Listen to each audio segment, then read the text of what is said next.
Hello, YouTube. This is going to be the last video with the creepy, moldy basement background. Today, I turned off that light to make the lighting just a lot more suitable for the creepy environment. Uh, but I did something really important recently and super fun. I and my siblings went on a trip to New England. We went to Boston and Worcester, Massachusetts, and New York, Watkins Glen, Niagara Falls. We went to all those places. We came back. It was a ton of fun. And when we were going to Boston, when I heard that we were going to Boston, the very first thing that alighted in my booktube infused mind was the Brattle Bookshop. And I did go to the Brattle Bookshop and I got some books there. So I'm going to be very excited to share those with you. I got a couple of other books on that trip. I will also be sharing those too, and where I got them and how. So to start off with, the first book I got was at Annie's Bookshop in Worcester, Massachusetts, I believe. There's a bunch of those down there. This is before I went to the Brattle, but this is going to be but the very next book is going to be from the Brattle. Don't you worry. This book is Space Dreadnoughts. You see that beautiful cover? Yeah, this is part of a series of books that are like short stories about a certain space thing, usually very militaristic. I have Space Infantry, I read that, and I also have Body Armor 2000, which doesn't have the space prefix, but it's still the same series, same editor, Joe Haldeman and all that. Uh, Except this one seems to be edited by David Drake, whereas the other ones I have are Space Infantry was Joe Haldeman, and that also includes an excerpt from the Forever War. What authors do we got? We got Isaac Asimov, Arthur C. Clarke, David Drake, Algis Budrys, Eric Frank Russell, C.M. Kornbluth, Paul Anderson, J.F. Bone, and Jack Williamson. So there's some that I've read in there, some that I haven't read. Uh, I got this basically because I recognized it. I got it for $2.50, I remember.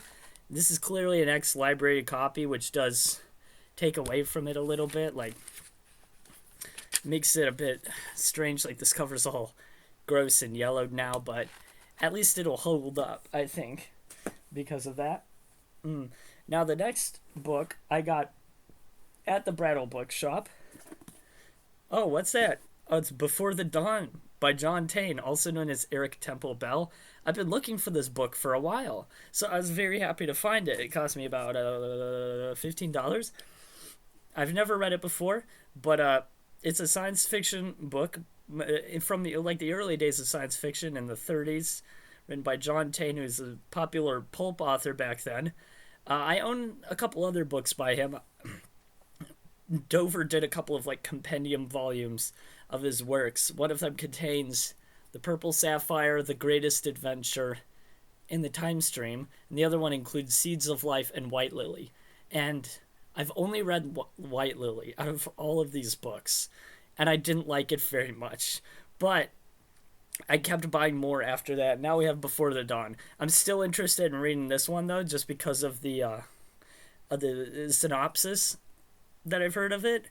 It sounds kind of insane. The synopsis is that there's these scientists who get like rocks, right? And these rocks, through some strange scientific doodah similar to like carbon dating, is able to look at the amount of light that has like hit the atoms in the rock over the centuries. And wherever the light hits it, the atoms are fried a little bit, and wherever the shadow hits it, they're not as fried. From that, they're able to like look through the different layers of the stone and get literally a video of dinosaurs. So they're able to look into the past, see prehistoric animals walking around doing all kinds of things just from looking at a rock. So it sounds kind of insane, very out there, but that's kind of what drew me to this, because it sounds very weird and interesting is all I've got to say. And as I did more research on the book, I found it gets even crazier than that, because this image, it's not just like a black and white grainy Bigfoot style video that plays on a computer or a TV, because this is like the 30s. It is actually a gigantic three-dimensional hologram spectacular that plays out in real time that you get to walk around inside. And this giant dinosaur that they follow named Belshazzar, they follow that dinosaur from his birth all the way to his death. And it's not just because of the crazy plot description that draws me to this book. It's also the fact that I read a write-up about this book by R.D. Mullen, a science fiction professor from an editor or whatever. I don't know if he's a professor, but he's a critic from the 70s of science fiction. And what he said was, all of John Tate's other novels are pretty dreadful stuff, but this one is something of a masterpiece. Or I think were his exact words. So, yeah, I'm very interested. I'm going to read that. Thank you, Brattle. Thank you, Brattle. This is another Brattle book. It's The Annotated Innocence of Father Brown by G.K. Chesterton. I've never read a book by G.K. Chesterton before, nor have I even owned one. So I'm glad to own one now. Who knows when I'll read it? It will be sometime. This book was $6. Oh, $6? Oh, I thought it was $7. Okay, $6. My memory served me wrong. But I've heard that G.K. Chesterton is one of those guys who's written a bunch of early detective fiction. Of course, that's what I'm hoping to find in here. This looks very promising. I did not know about this specific character or his stories until I found the book at the Brattle.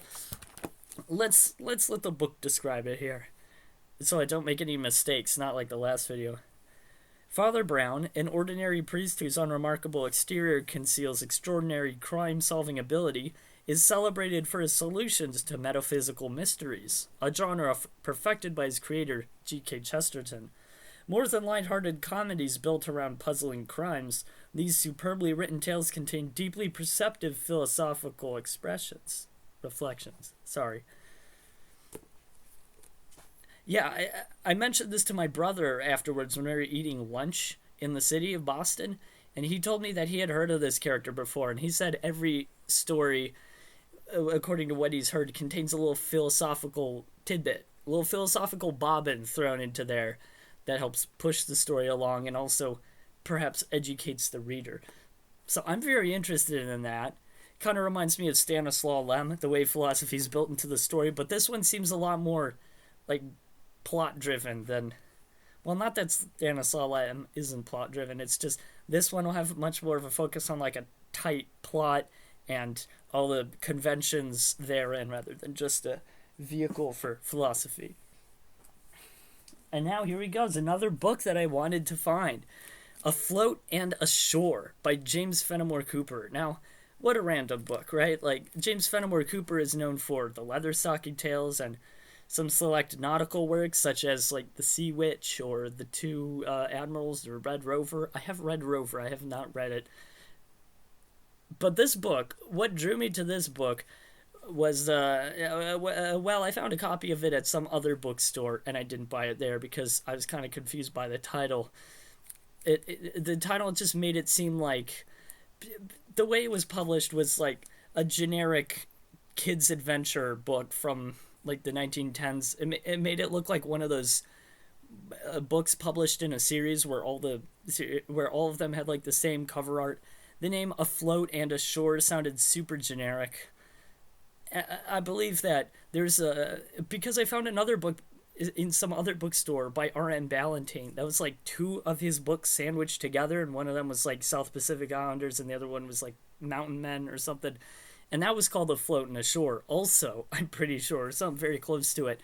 So when I saw that copy, I was wondering, like, what is this? Like, this is probably some other James Fenimore Cooper work that was retitled Afloat and Ashore for this copy. But no, it's a real book.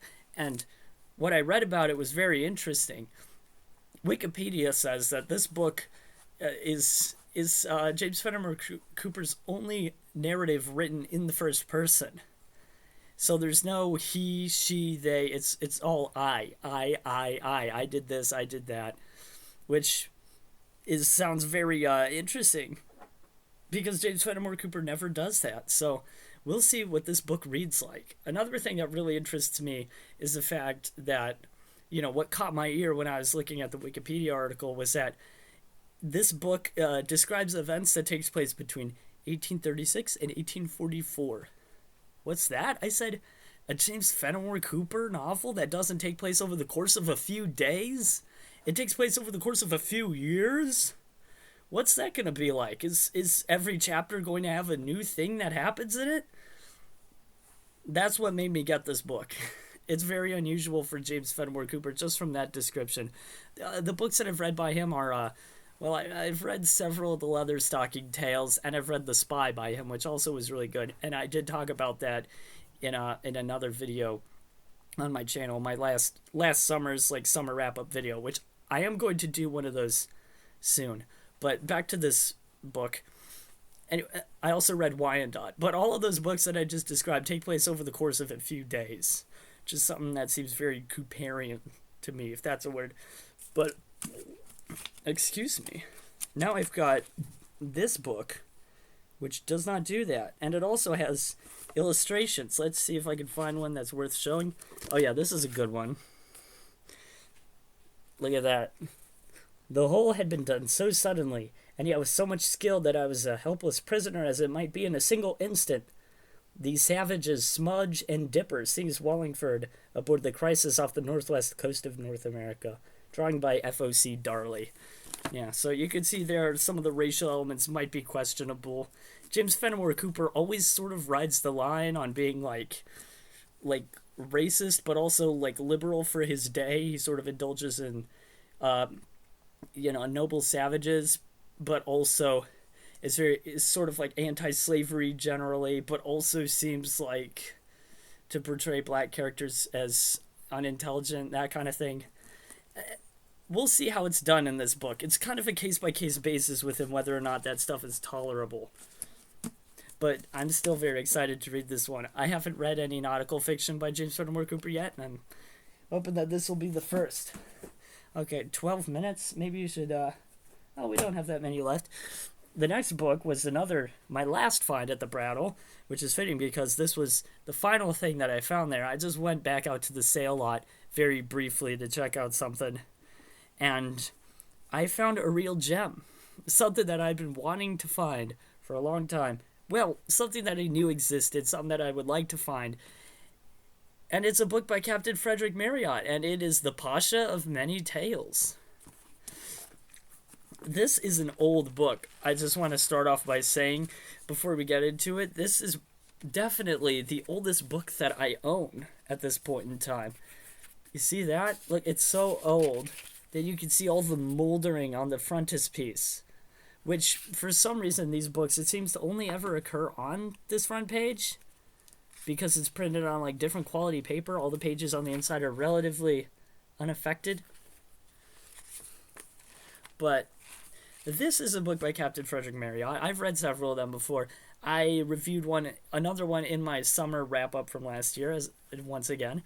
This one is about, according to what I understand, what I've found out from the internet and whatnot, this is a book about a white man, a sailor, who gets captured by a Arabian Pasha who makes him sing for his supper. In order to prevent him from being kept prisoner or some other balderdash like that, he wants him to recite tales from his life. So here we got something that's similar to the Arabian Nights, except the twist is that instead of a little Arabian child being made to tell stories in order to prevent being put into a stew or something like that, instead it's a white man who's telling stories from his own life, from the current day of 1840 something. So I'm very excited to have found this. I found it in the sale lot, so it was $5, only $5, which is kind of amazing. Shows the volume of books that goes through the Brattle, that they have to put this out in the sale lot, even though in the store it could command perhaps a higher price than just $5. At least in most other stores it would anyway. Now, I got one more book on my trip, but don't worry, the video is not over yet. Well, maybe you're sad to hear that, in which case I'm sorry. But this is going to be the penultimate book, and then I got a little extra book after that I found recently, just as a little bonus for the video. This book I bought, well, we went to the Plymouth Patuxent Living History Museum, and in the gift shop there, I got Incredible Pirate Tales, 19 classic stories of the outlaws of the high seas. So yeah, this is, perhaps you can tell just from the cover here, the binding and whatnot, that this is a self-published, well, not self-published. This is just one of those like internet published books like you see on Amazon all the time. It's it's not by an author of high repute or nothing like that. It's by a guy. But this does seem like a really interesting find. This guy's named Tom McCarthy. Let's give him some airtime here. Tom McCarthy grew up on the Great Lakes, Michigan. His love of sailing and the ocean is the driving force behind this collection of stories. He is also the editor of Classic Sailing Stories and Incredible Tales of the Sea. He lives in Guilford, Connecticut. All right, and this cost me $15 in the gift shop, published by Lions Press. And this is a collection of pirate stories. Pirate stories of all kinds, all shapes and sizes, all forms, from the 1800s to the early 1900s, or one or two from the 1700s, I believe. Let's go over the contents really quickly. Lanois the Cruel by Frank R. Stockton, the writer of fairy tales. I have a book by him. Black Bartlemy's Treasure by Geoffrey Farnell. Now, Black Bartlemy's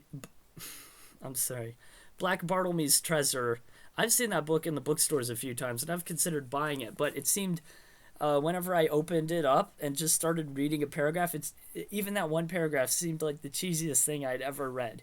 And that happened on multiple occasions. So, in this book, I'm going to read a full 30 pages of it, and we'll see what it's like then. Maybe if I like that, then I can buy the full book sometime. But, I don't know, 30 pages might be more than enough. The Ghost of Captain Brand by Howard Pyle, famous illustrator and writer of, books like King Arthur, Robin Hood, all that. Attacked by Pirates by Charles Reade. The Ghost Pirates by William Hope Hodgson. Again, not the full book, an excerpt, I assume. The Joassimy Pirates by Charles Elms, who apparently wrote a bunch of books that are just compilations of pirate stories. You'll be seeing his name later in this very volume. Devil with Devil by Daniel Defoe, which I have to assume is an excerpt from a novel. I don't know if it's Captain Singleton or The King of Pirates, but if it's either of those, then I've read them already. I don't think it's Robinson Crusoe, however. Wolves of the Sea by Randall Parrish. The Successful Pirate, also by Charles Elms. The Life of Lafitte, also by Charles Elms. Blackbeard and the Lady by Benjamin Barker. The Exploits of Captain Charles Vane, also by Charles Elms. The Treasure Hunt by Robert Louis Stevenson, which is an excerpt of Treasure Island. Peter the Great by Frank R. Stockton, again. A Harrowing Escape by Daniel Collins. Henry Morgan's Precious 10 Minutes by Cyrus Townsend Brady. The Audacious Barbarossa by Stanley Lane Poole. The Last of the North Atlantic Pirates by Arthur Hunt Shute. And The Horde of Trinidad by Ralph D. Payne. And then you get a quick introduction, and then it just goes into the story. So yeah, that's this book. It seems like a very, very fun time, honestly. 300 pages of swashbuckling high adventure. I mean, what else could one ask for? Well, there is something I have to ask for, which is... What is this? Look, there's the name of the story, the author. It's chapter 9 for some reason, even though they're not consecutive. And then the story just begins. There's no footnote. This is the end of the book. The end of the last short story. There's no afterward. There's no notes or citations or nothing. That annoys me, to be quite frank, because I know from stories like The Treasure Hunt by Robert Louis Stevenson, Black Bartlemy's Treasure by Geoffrey Farnell, The Ghost Pirates by William Hope Hodgson, that a lot of these are excerpts from novels. But it doesn't say that. I mean, it just seems so wrong that somebody who picks up this book might read Black Bartlemy's Treasure, love it, and then they don't know that there's a whole novel that continues it. I mean, there should be provenance to these things. Stuff like A Harrowing Escape, The Blackbeard and the Lady, Henry Morgan's Precious 10 Minutes. Like, those sound like they could be excerpts from novels too. Maybe they're not short stories. And how would one know? I mean, some of these just from the very first sentence, you could tell it's an excerpt because it's like referring to things that have already happened, and not in a way that's meant to be vague for the reader, but definitely sounds like they expect the reader to know it happens, but nothing comes before it. And that's okay, but you should contextualize it. That's just a little gripe from me. But it does just seem like a slight injustice that somebody, a pirate lover, might read one of these stories and then not know that there's actually more to read. So I definitely think if they do another edition of that book, just add a little bit of like footnotes or something like that. Anyway, this is the final book. This is the bonus feature that I promised. It is the most destroyed book that has ever walked this earth. Look at this. What the hell is this? Like this isn't even attached. I was just holding it there. Oh god. There's like a little bit of cheesecloth still holding that thing together. But what a book. I'm like it's an encyclopedia in case you couldn't tell. And it has a bunch of amazing illustrations. I mean, that's not even scratching the surface, those two. There's over 300 of them in there. This is another beautiful one. You see that? Huh? This is fish before they've evolved. Look, some of them even have little legs. They're scuttling across the ocean floor. How beautiful. I just want to find some really good ones here. Oh, this one's graphic. Here's a snake swallowing a bird. And, we even got some early depictions of dinosaurs here. And I saw some pictures of South Pacific Islanders that I thought was really cool. Let me see if I can find some of those. I'm seeing all kinds of illustrations here. There's nary a page goes by without some illustrations. Okay, here's one of some native people there. I'm sure the words hideous expression and frightful war dances is uttered a lot in this book. Let me find the page with the Kraken, because that was really fun. It'll take a second. I remember there's another page in here that was like people being attacked by a gorilla, which I thought was really funny. I don't think I'll be able to find that again.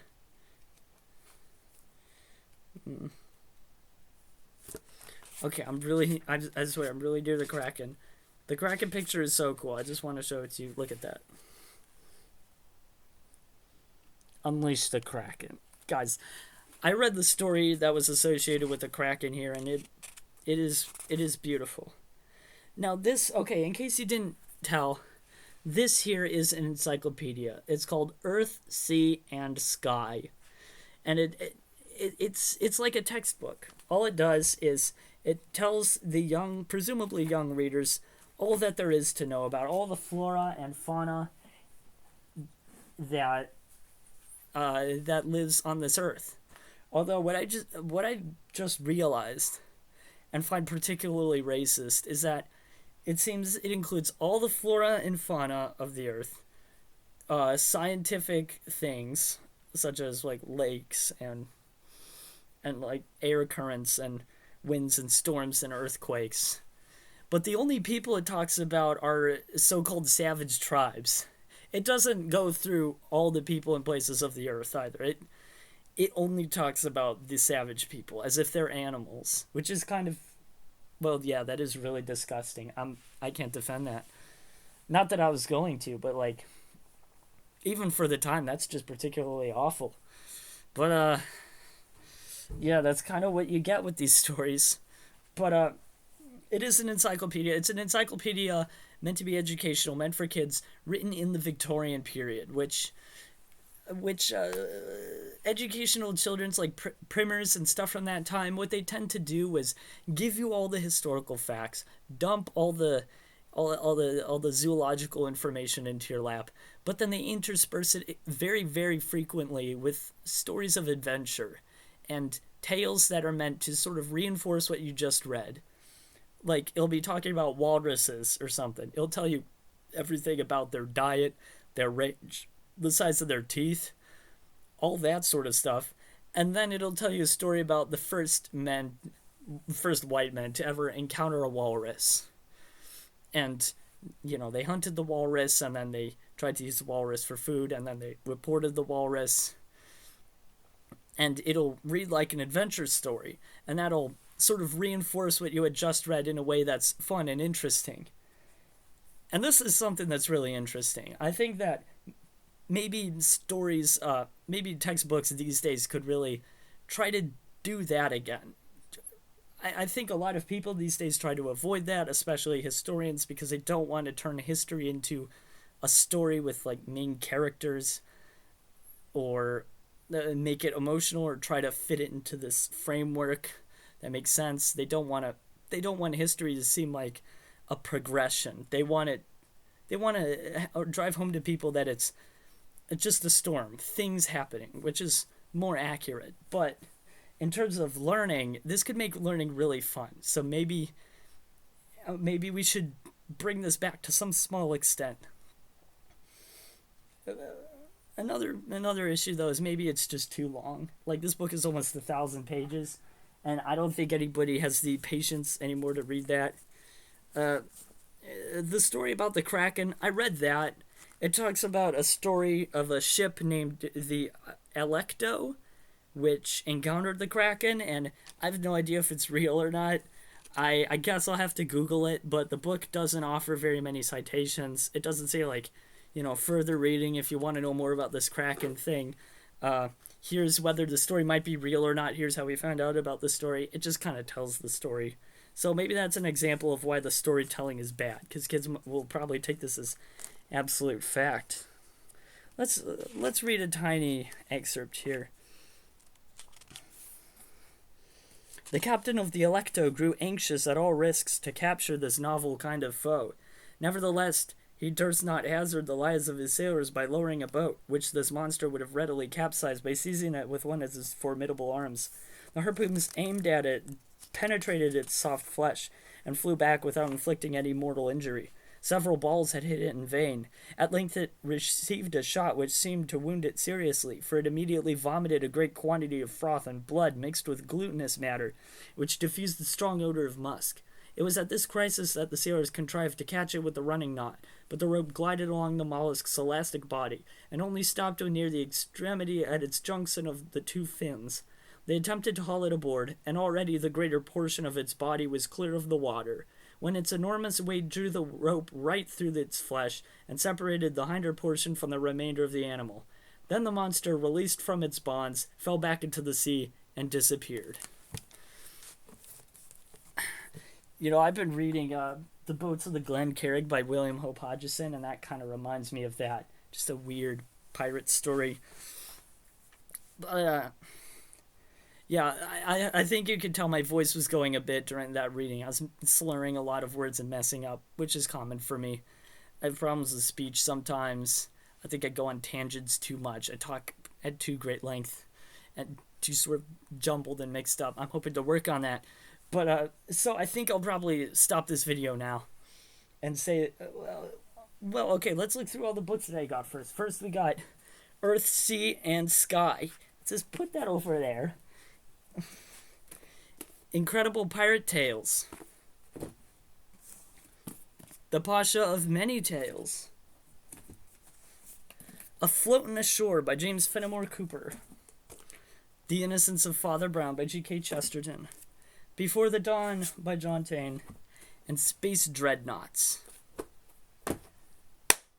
Alright, that's all the books that we have for today. Oh, and I forgot to mention Earth, Sea, and Sky. I got that for $1 at an estate sale. $1. Feels so good. Even though it's falling apart, I'm going to look at it just for the illustrations. Alright, that's it for the video. Brattle Bookshop haul.